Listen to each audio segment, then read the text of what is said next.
Tupac Shakur was a rising giant in the hip-hop world when he was murdered in Las Vegas. But even after his death, his legacy continued on. But the search for those responsible never stopped. It's a case that started in Las Vegas and is ending here with a trial. The connection goes all the way back to 1989, when Duane, Keffe D Davis says in his book he met Tupac Shakur for the first time at the Greek Theater in Los Angeles. Davis recalled running into Tupac many times after that.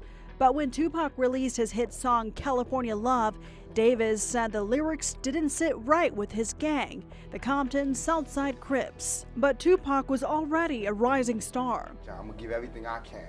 The two wouldn't meet again until 1996. Prosecutors say by then a gang feud from the streets of Compton was already brewing between the Southside Crips and the Mob Peru Bloods, who were affiliated with Death Row Records, the record company representing Tupac and owned by Suge Knight. September 7, 1996. The Mike Tyson fight at the MGM Grand in Las Vegas had just wrapped up.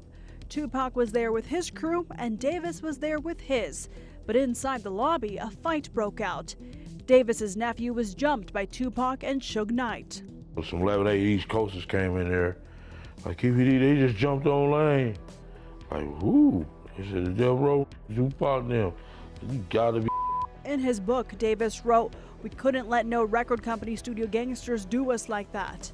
Davis recalls looking for those responsible for his nephew's beating and began searching the Strip. Hours later, they came face to face with Tupac and Suge Knight at a stoplight near Flamingo Road and Cobalt Lane. Davis recalled Tupac was waving to his fans. He writes that Tupac reached for a weapon, quote, "Pac pulled out a strap and that's when the fireworks started." Suge Knight survived, but Tupac Shakur died 6 days later. In 2008, Keffe D gave statements to police under a promise of immunity. But that didn't stop him from telling the public what he remembers from the shooting. Seen all on the news. Like, damn, I got away. Prosecutors said media interviews in his 2019 tell-all book revealed more about what he knew about Tupac's killing. In July 2023, police raided his Henderson home, and by September, he was in handcuffs in connection to the 1996 killing. Well, I know there's been many people who did not believe that the murder of Tupac Shakur was important to this police department. I'm here to tell you that was simply not the case. Since his arrest, he has gone through a jailhouse fight and 3 different attorneys leading up to the trial. Defense attorney Michael Samth says he's confident in this case. We have to leave that up to a jury. They have to make that final call. I'm just, with regards to the preparation of the case, we're very confident in the case. Now, nearly 30 years after those fateful gunshots on the Las Vegas Strip, a jury will finally decide if Keffe D was the mastermind behind the murder of a music legend.